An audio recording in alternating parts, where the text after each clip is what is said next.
우리 요한복음 20장 11절부터 16절의 말씀을 가지고 통곡에서 기쁨으로 라는 제목으로 하나님 말씀 같이 나눕니다. 유대인들은 지금도 고대 페르시아 시대로부터 제정되어진 부림절이라고 하는 명절을 지킵니다. 에스더서를 보면 그 내용이 아주 자세하게 나와 있죠. 아각 사람 하만이라는 사람이 모르드게 때문에 분노하게 됩니다. 그리고 제비를 뽑아서 아달월 13일을 정하여 가지고 하루 동안에 유대인들을 학살할 계획을 세우게 됩니다. 당시 거대한 페르시아 제국 내에 있던 모든 유대인들은 두려움과 안타까움으로 통곡하며 아파하였습니다. 그런데 하나님의 거룩한 섭리로 인하여서 아각 사람이 처형을 받게 되었고, 또 에스더를 통하여 이것이 역전되어지면서 유대인의 통곡은 말할 수 없는 기쁨과 감사의 은혜로 바뀌게 되었습니다. 유대인들은 이로부터 인하여서 극적인 이 역전 때문에 지금도 율법에 제정되어져 있지 않은 명절임에도 불구하고 부림절을 오늘 이 시대까지도 힘차게 지키고 있는 것입니다. 이민자로 우리가 이 땅을 살아갈 때 때로는 억울하고 안타까운 일들이 얼마나 많이 있는지 모릅니다. 건강에 문제가 있을 수도 있고, 또 자녀들로 인하여 아파할 수도 있고, 생각지 않았었던 건강을 잃어버림으로 인하여 아파할 수도 있습니다. 가까운 사람과의 오해와 편견 때문에 내가 상처와 시험이 들 때도 있습니다. 그렇기 때문에 우리의 삶을 바라보면 참 아프고 눈물 나는 경우가 적지 않아요. 그럼에도 불구하고 우리가 이 땅을 하루하루 살아가는 이유가 있습니다. 그 아픔과 그 통곡이 결국에는 기쁨이 되기를 원하고, 감사가 되기를 원하고, 은혜가 되기를 원하기 때문입니다. 그런데 통곡이 기쁨이 된다, 이것은 단순한 단어의 변화가 아닙니다. 인간의 힘으로 되는 것도 아닙니다. 이것은 철저하게 하나님의 은혜로만 가능한 것입니다. 오늘 본문을 보면 안식 후 첫날, 요즘으로 얘기하면 주일을 이야기합니다. 베드로와 요한은 주님의 시신이 무덤 안에 없는 것을 알고 착잡한 마음으로 집으로 돌아갔습니다. 그런데 유일하게 막달라 마리아만 그 자리에 끝까지 남아 있었고, 그리고 자신이 지켜야 될 자리를 잘 지키게 됩니다. 그리고 그 가운데 이 여인의 모습을 보니까 울었다라는 표현이 나와요. 헬라어 원어인 클라이오라는 이 단어는 그냥 우는 것이 아닙니다. 큰 소리로 울다라는 뜻이고 대성통곡을 했다라는 뜻을 가지고 있습니다. 마리아는 누군가 예수님의 시신을 가져갔다고 생각을 했습니다. 어쩌면 주님의 시신을 누군가가 가지고 가서 훼손했다고 하는 그런 오해와 두려움이 컸던 거예요. 주님은 그렇게 통곡하는 마리아를 내버려 두지 아니하시고 그 여인의 이름을 부릅니다. 그리고 그때부터 눈이 뜨이게 되었고 예수님을 향하여 라보니 부르면서 이제는 더 이상 눈물 흘리지 않는 기쁨의 모습으로 바뀔 수 있었던 것입니다. 여러분, 우리가 이민자로 바쁘고 분주하지만 하나님을 믿고 기도하고 은혜 받고 신앙생활하는 이유가 있습니다. 우리의 아픔이 하나님 주시는 기쁨이 되기를 원하는 바람과 소망이 있기 때문입니다. 우리 모두는 다 삶의 뿌리가 고국을 떠나 이국 땅에 심어진 이민자이기 때문에 생각지 않았었던 어려움과 아픔이 적지 않지만, 그래도 우리가 믿는 하나님은요, 우리에게 통곡과 아픔보다는 기쁨과 은혜가 있기를 원한다는 것 마음에 새길 수 있기를 원합니다. 그래서 이사야서 61장 3절은 저희들에게 이렇게 얘기를 합니다. 무릇 시온에서 슬퍼하는 자에게 화관을 주어 그 죄를 대신하여 기쁨의 기름으로 그 슬픔을 대신하여 찬송의 옷으로 그 근심을 대신하시고 말씀하십니다. 여러분, 이것이 오늘 이 땅을 살아가는 우리를 향한 하나님의 진심이고 바람임을 믿습니다. 오늘 본문을 통하여서 우리의 삶이 때로는 힘들고 어려움이 있고 통곡과 눈물이 있지만 어떻게 하면 감사와 기쁨이 될 수 있을까, 본문이 주는 메시지를 같이 한번 나누어 보기를 원합니다. 첫 번째로 생각할 것은요, 우리의 삶 가운데 아픔과 눈물이 기쁨이 되기를 원한다면 하나님을 내 하나님으로 만날 수 있어야 됩니다. 하나님을 내 하나님으로 영접하고 고백하는 거예요. 오늘 본문을 보면 13절에서 마리아는 예수님을 향하여 얘기를 합니다. 내 주님이라고 이야기를 합니다. 그리고 16절을 보시기 원합니다. 예수님을 향해서 라보니라고 하는 호칭으로 주님을 부릅니다. 이 라보니라는 이 말은 그냥 일반적인 호칭이 아닙니다. 그 말 안에는 굉장히 친근함과 친밀함이 그 안에 있는 것이고, 이것을 우리말로 번역을 하면 이런 뜻입니다. 나의 선생님, 내 선생님이라고 하는 그 간곡함이 그 안에 들어가 있는 것입니다. 이것은 마리아가 진심으로 예수님을 내 주님, 내 선생님으로 영접하였기에 나올 수 있는 호칭이었었습니다. 설교를 준비하면서 생각해 봤습니다. 만약에 막달라 마리아가 주님을 만나기 이전처럼 여전히 7 귀신이 들려 살았다면 그 인생의 결과는 어땠을까? 본문에 나오는 기쁨은 없었을 것이고 통곡으로 끝났을 것입니다. 어쩌면 주님 앞에 나와서 부름을 받았지만 많은 사람들이 막달라 마리아를 알았기 때문에 저 여인은 어때? 저 여인은 어때? 이런 이야기를 듣고 만약에 믿음이 넘어지고 포기했다면 역시 통곡으로 끝날 수 있는 가능성이 더 많았던 거예요. 그런데 마리아가 예수님을 나의 주님이라고 얘기했고 나의 선생님이라고 고백하면서 그 삶은 더 이상 눈물이 아니라 기쁨으로 바뀔 수 있었던 것입니다. 오늘 우리 하나님을 믿는 신앙인들의 신앙을 보면 크게 2가지로 좀 구분할 수 있다 여겨집니다. 하나는 내 주변에 있는 신실한 신앙인이 있어요. 내 배우자가 될 수도 있고 우리 부모님이 될 수도 있고 또 교회의 중직자들이 될 수도 있어요. 그들이 믿고 그들이 고백하는 하나님을 나도 그냥 인정하는 간접적인 신앙이 있습니다. 2번째 종류가 있습니다. 내가 내 하나님을 내가 인격적으로 만나는 거예요. 내가 믿는 하나님을 구체적으로 내 하나님이라고 고백하고 인정하고 찬양하는 직접적인 신앙도 있다는 거예요. 당연히 직접적인 신앙이 간접적인 신앙보다 훨씬 더 강력하고 더 영향력도 크다는 것은 자명한 이치입니다. 그런데 안타까운 것은요, 오늘 현실을 가만히 바라보면 너무나도 많은 신앙인들이 직접적인 신앙보다는 간접적인 신앙을 가지고 살아갈 때가 훨씬 더 많이 있다는 데 있습니다. 여러분, 주님은 우리에게 영생을 주셨습니다.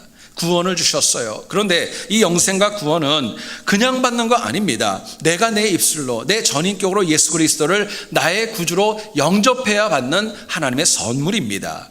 비록 우리가 여기에 같은 공간에 앉아 있고 같은 교육자를 통해 말씀을 듣고 같은 시간을 보내고 있지만 간접적인 신앙을 가진 영혼에게는 사실은 하나님 주시는 온전한 은혜를 다 누리지 못합니다. 역으로 내 하나님을 내 하나님으로 고백하는 그 영혼에게는 아픔과 눈물이 있어도 주님 앞에 온전히 의탁드리고 내 삶 가운데 통곡보다는 더 큰 기쁨과 은혜가 충만해지는 거예요.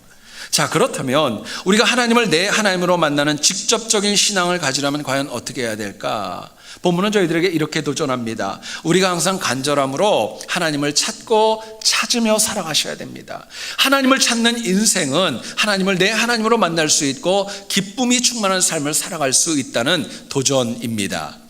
오늘 본문을 보면 마리아는 무덤 안에 예수님의 시신이 없다는 것을 확인하였습니다. 그리고 대성통곡하면서 만나는 사람들마다 물어봅니다. 우리 주님의 시신이 어디 있습니까? 혹시 가지고 가시지는 않으셨는지요? 심지어는 부활하신 예수님을 보았지만 그분을 알아보지도 못했고 예수님에게도 죽은 주님의 시신을 찾을 정도로 그 마음의 안타까움과 간절함이 뜨거웠던 거예요. 여러분 상상해 보세요. 마리아가 어떤 모습으로 주님의 시신을 찾았을까? 그 마음에는 정말 간절함과 정말 뜨거움으로 주님을 만나겠다는, 주님의 시신을 택해야겠다는 그 뜨거운 열정을 저희들이 만나게 됩니다. 여러분, 이것은 주님의 시신이 없음을 바라보고도 귀가했던 베드로와 요한의 모습과는 너무나도 대조적인 모습이 아닐 수 없습니다. 예수님은 그런 마리아가 너무 가여우셨어요. 그래서 그 예수님께서 마리아를 향해 부르십니다. 마리아야. 그 부르셨을 때 놀랍게도 그 마리아의 눈이 떠지게 되었고 부활하신 예수님을 직접 알아보는 은혜를 누리게 되었던 것입니다. 그리고 바로 그때로부터 시작하여서 더 이상 통곡과 눈물이 아니라 마리아의 인생에는 기쁨으로 채워질 수 있었던 것입니다. 하나님을 찾았던 영혼에게 주신 하나님의 은혜가 간곡하게 또 크게 임했던 거예요. 얼마 전에 제가 저희 교우님과 식사를 하는 가운데 들은 이야기를 소개합니다.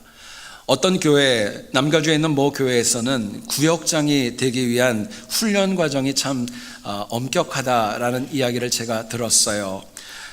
얘기를 들어보니까 그 교회에서는 구역장이 되기 위해서는 무려 6개월 동안을 토요일 날마다 오전 6시부터 정오 12시까지 성경 공부 훈련 프로그램을 받아야 된다고 합니다. 숙제도 적지 않고 성경도 많이 읽어야 된대요.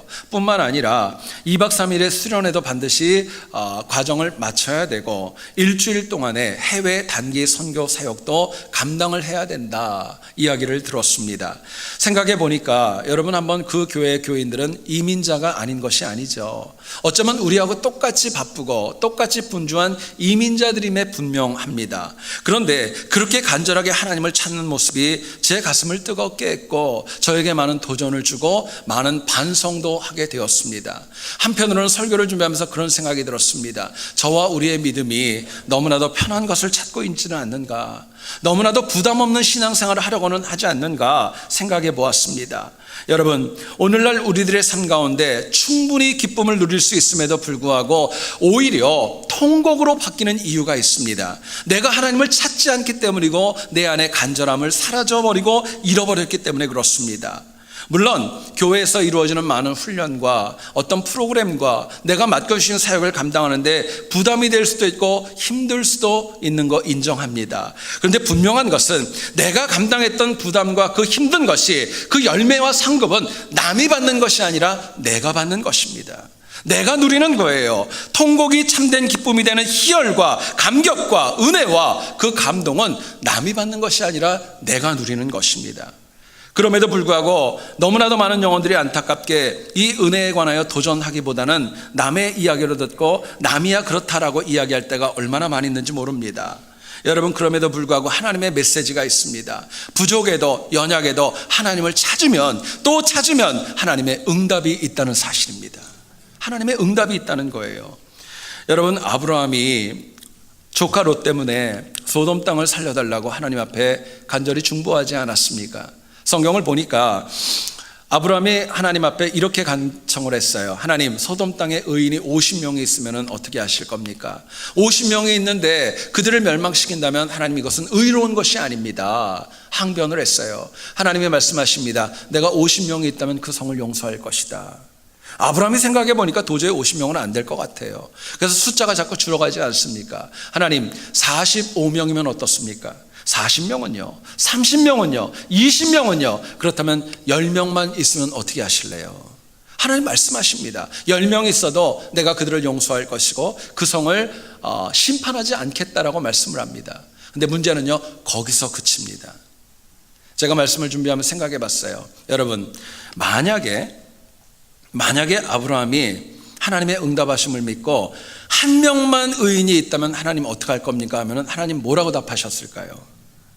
여러분, 어떻게 생각하세요? 저는 혼자 생각하면서 그렇게 생각했어요. 한 명 있어도 용서하지 않으셨을까?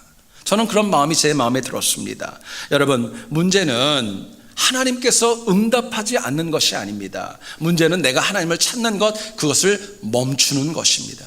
하나님을 안 찾는 거예요. 하나님은 우리가 부족하고 연약해도 하나님을 계속 찾고 또 찾으면 응답해 주십니다. 통곡을 기쁨으로 바꾸어 주시는 거예요. 그래서 주님은 저희들에게 명령형으로 말씀하십니다. 구하고 찾고 두드리라고 말씀하시지만 우리는 이 특권을 온전히 사용하지 않습니다. 생각해 보세요. 내가 하나님 앞에 받을 은혜는 적지 않아요. 그런데 생각해 보니까 내가 조금만 더 노력을 하면 되는데 그 앞에서 내가 멈춰버릴 때가 얼마나 많이 있습니까? 조금만 더 인내하고 조금만 더 참고 조금만 더 하나님 붙들면은 내가 받을 상급과 열매가 바로 앞에 있는데 하나님이 그러는 것이 아니라 남이 그러는 것이 아니라 내가 그것을 외면할 때가 너무나도 많이 있다는 데 어려움이 있는 것입니다. 여러분, 미국의 유명한 책 가운데 바람과 함께 사라지다라는 책이 있죠. 여러분, 그 소설을 아시고 아마 영화를 보신 분들도 아실 겁니다. 여러분들 영화 다 보셨죠? 저도 개인적으로 중학교 때 이렇게 그 영화를 봤는데 저는 세상에 그렇게 비비안 리 같이 이쁜 여자를 본 적이 없어요. 정말 너무너무 아름답고 얼마나 진짜 참 보기가 좋았는지 몰라요. 그런데 이 바람과 함께 사라지다를 지었던 작가는 마가렛 미첼이라고 하는 여성이었습니다. 이 책을 짓는데 무려 7년의 시간이 걸렸다고 해요. 그런데 이 책을 다 탈고를 한 다음에 주변에 있는 출판사들을 찾아다니면서 책을 내기를 원했지만 모두가 다 번번이 거절하고 외면을 당하게 됩니다. 그때 당시에 유명했던 출판업자인 레이슨이라는 사람이 출장 계획을 계획을 가지고 기차역을 갑니다. 이 마가렛 미첼이 그 정보를 입수하고요, 그 원고 더미를 가지고 애틀랜타역까지 찾아가 가지고 이 레이슨이라는 사람에게 억지로 그 손에 원고를 주게 됩니다. 근데 여러분, 사람이 느낌이 있잖아요. 원고를 받는데 보니까 그냥 어쩔 수 없이 받는 것 같아서 이 마가렛 미첼이 계속적으로 레이슨이라는 그분에게 전보를 붙이게 됩니다. 제발 제 책을 좀 읽어주십시오. 제발 제 책을 좀 읽어주십시오. 그러고 계속 노력을 했던 거예요. 근데 그래도 안 읽고 있다가 이 레이슨이라는 분이 집으로 귀가하는 도중에 갑자기 그 마가렛 미첼이 주었던 탈고된 그 원고가 생각이 났던 겁니다. 그것을 꺼내기 시작을 했어요. 읽기 시작을 했어요. 너무너무 재밌는 거예요. 얼마나 재밌었느냐, 자기가 내려야 될 목적지도 잃어버리고 그냥 지나칠 정도로 그렇게 읽게 되었던 겁니다. 여러분, 그것을 통하여서 그 유명한 바람과 함께 사라지다, 이 책이 발간되어졌고 영화도 만들어진 것입니다. 여러분, 이 책이 세상의 빛을 본 이유가 있습니다. 찾고 찾는 열정 때문이었습니다. 길을 찾는 열정 때문이었었어요. 저는 그런 생각을 해봅니다. 만약에 우리 가운데에도 우리도 이 마가렛 미첼과 같이 하나님을 또 찾고 또 찾는다면 우리의 인생의 통곡은 분명히 기쁨으로 바뀔 것입니다. 여러분, 진정한 기쁨을 누리기를 원한다면요, 통곡하는 일에 쉽게 무너지지 마시고 다시 일어나셔서 하나님 찾을 수 있기를 원합니다. 마귀는 우리를 자꾸 미혹합니다. 안 돼, 틀렸어, 너는 나이가 많어, 물질도 없잖아, 건강도 없잖아. 여러분, 그것은 하나님의 말씀 아닙니다. 오히려 지금도 우리가 믿는 하나님께서는 살아 역사하십니다. 아직 늦지 않았기 때문에 지금부터라도 마리아와 같이 하나님을 찾고 찾으면 내가 생각지 못했었던 길을 하나님이 열어 가십니다. 그리고 그 열려진 길에는 내 인생과 내 자녀와 우리의 기업과 우리의 교회에 이르기까지 하나님 주시는 은혜의 길이 열릴 수 있는 거예요. 여러분, 우리가 절대로 포기하지 말고 날마다 하나님을 간절히 찾음으로 인하여서 하나님을 인격적으로 만나는 믿음으로 기쁨으로 승리하는 우리 모두가 될 수 있기를 주의 이름으로 축원드립니다. 두 번째로 생각할 것은요, 통곡에서 기쁨으로 살아가기를 원한다면 과거의 것에 집착하지 마셔야 돼요. 지난 것에 대해서 집착하지 않는 지혜가 필요합니다. 본문을 보면 마리아는 예수님의 시신을 잃어버렸고 누군가가 훔쳐갔다고 생각을 했던 거예요. 자기의 힘으로는 아무것도 못하기 때문에 그저 통곡하며 울 수밖에 없었습니다. 시신이 어디 있는가 만나는 사람들마다 물어봤어요. 심지어는 주님을 만나도 주님의 시신을 물을 정도로 그 마음에는 안타까움이 가득했던 겁니다. 그런데 문제는 당시 마리아는요, 예수 그리스도께서 사흘 만에 부활하시겠다고 하는 그 말씀을 해 주셨지만 그것을 잊어버리고 있었던 거예요. 막달라 마리아의 문제가 있었습니다. 간절함은 있었지만은요, 주님의 시신으로 끝났다는 것, 그분이 죽었고 시신으로 남아있다는 것, 거기에서 모든 생각이 멈추고 말았던 것입니다. 그렇기 때문에 주님은 그것이 가여우셔서 마리아를 부르셨고 주님이 시신으로 머물러 있지 않고 더 나은 부활하신 육체로 나타나시는 모습으로 마리아를 영접해 주셨던 것입니다. 여러분, 마리아의 눈물의 이유가 있습니다. 이미 지나간 것, 이미 시신이 되어졌던 것, 과거에 있던 것, 거기에 붙잡혀 있기 때문에 그 여인의 눈에는 눈물 마를 날이 없었던 것입니다. 여러분, 오늘 우리도 현재와 미래보다는 과거에 붙잡혀 살아갈 때가 얼마나 많이 있습니까? 과거에 받은 은혜가 커서 거기서 더 큰 은혜로 진일보해야 됨에도 불구하고 그 과거의 은혜에 막혀서 더 이상 발전하지 않고 매일 헛걸음만 하고 있고 첫사랑을 잃어버릴 때도 얼마나 많이 있습니까? 예수님은 항상 우리에게 새로운 은혜를 주셔도 여전히 과거에 붙잡혀서 더 한 발자국 나아가지 못할 때가 참으로 많이 있습니다. 여러분, 오늘날 우리가 사는 세상은 많은 전자기기들이 얼마나 새롭게 나오는지 몰라요. 한번 생각해 보세요. 여러분, 전화기도 얼마나 자주 나오고 또 더 나아가서는 우리 삶 가운데 필요한 것들이 얼마나 자주 나오는지 몰라요. 자동차도 새롭게 나오고, 여러분, 우리 아이들도 그 스마트폰이나 전화기를 얼마나 잘 사용하는지 여러분 아시죠? 제가 얼마 전에 어떤 책을 보니까 너무너무 웃겨서 소개를 합니다. 여러분, 아이들이요, 좋아하는 사람 있잖아요. 좋아하는 사람의 사진이 나오면 이렇게 손으로 이렇게 확대를 한대요. 아세요? 근데 싫어하는 사람이 나오면 그냥 넘겨버린대요. 왜냐하면 그래야 이게 화면이 넘어가기 때문에. 여러분, 요즘은 새로운 것들이 굉장히 많이 나옵니다. 그런데 우리는요, 너무 옛 것에만 붙잡혀 살아요. 옛날 것에만 붙잡혀 사는 거예요. 제 얘기를 잘 들어보시죠. 우리가 과거의 은혜를 기억하는 것과 과거에 붙잡혀 사는 것은 절대로 별개의 문제입니다. 우리가 과거에 속해 있는 그 알을 깨고 나와야 하나님이 우리에게 더 큰 미래를 주시기 때문에 그렇습니다. 자, 그렇다면 우리가 과거에 집착하지 않고 살려면 과연 어떻게 해야 될까? 우리의 시각이 바뀌어야 됩니다. 미래를 향해서 영생을 바라보고 구원을 바라보는 시각으로 우리가 바뀌어야 마땅한 것입니다. 본문을 보면 통곡하며 주님의 시신만 찾던 마리아가 마침내 주님을 만났습니다. 시신으로 있었던 분으로 여겼는데 그분이 일어났고 또 마리아를 불러주셨을 때 마리아는 너무너무 기뻤던 거예요. 더 이상 과거의 시신에 묶여있는 것이 아니라 이제는 살아나신 주님과 또 다른 사역과 또 다른 일을 감당할 그런 각오와 열정이 그 마음에 기쁨으로 다가왔던 것입니다.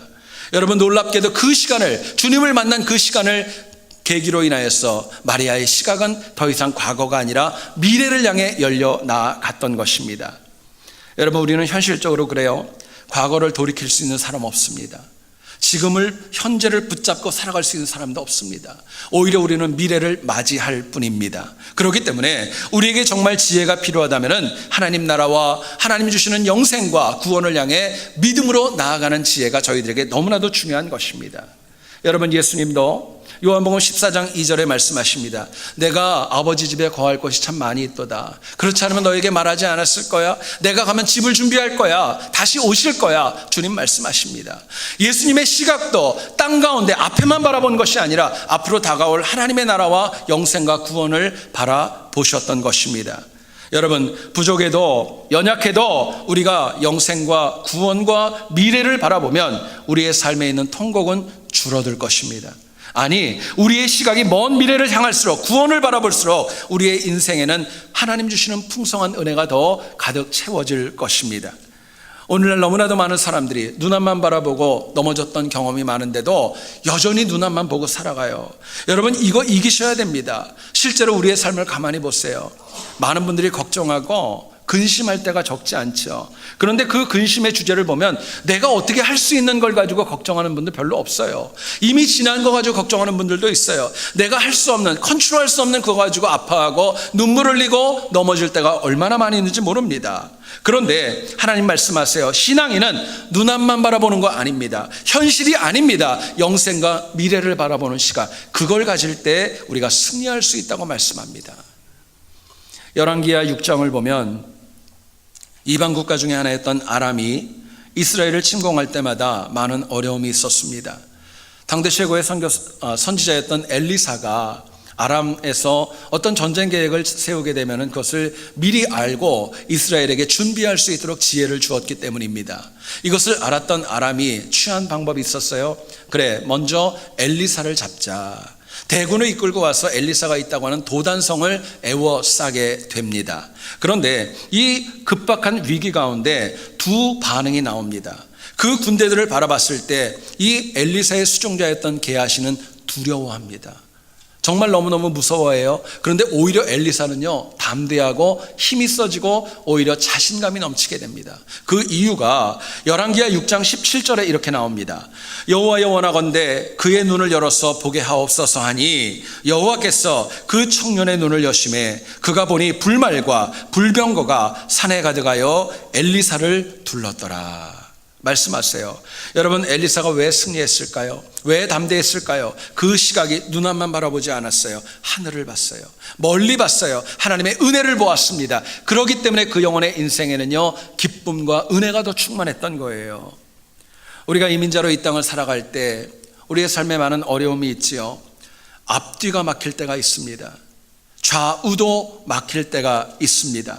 사방이 모두가 다 바울의 고백과 같이 우겨쌈을 당하는 어려움이 있을 때가 있어요. 여러분, 그렇다면 더 이상 이 땅에서 답을 찾지 말고 하나님 주시는 미래를 바라볼 수 있기를 원합니다. 위를 바라보셔야 돼요. 하늘의 은혜를 바라보실 때 하나님이 여시는 길이 있기 때문에 그렇습니다. 여러분, 우리 인생에 많은 문제가 있지만 잊지 마세요. 인생에는 답이 있는 것입니다. 근데 그 답은 이 땅에 있는 것이 아니라 하나님이 위로부터 주셔야 받을 수 있는 은혜가 그 답 가운데 있는 거예요. 우리가 위를 볼 때 지금 내가 당하는 위기와 간증은요, 지금보다 더 나은 은혜와 또 채워줌으로 우리의 삶에 다가오는 것입니다. 저는 여러분들 모두가 다 이 땅이 아니라 좀 멀리 바라볼 수 있기를 원합니다. 여러분, 우리가 멀리 보고 영생을 바라보고 구원을 바라보면은요, 이 땅의 문제는 하나님이 해결하십니다. 하나님이 해결하세요. 여러분, 인위적인 행복과 업적은 불완전하기 때문에 통곡으로 끝나요. 그런데 위를 바라보고 얻는 은혜는 우리의 인생을 열매와 상급과 기쁨으로 채워주십니다. 저는 여러분들 모두가 다 과거가 아니라 멀리 하나님 나라 구원을 바라보고 통곡을 이기고 기쁨으로 승리하는 우리 모두 될 수 있기를 다시 한번 주의 이름으로 축원드립니다. 기도하겠습니다.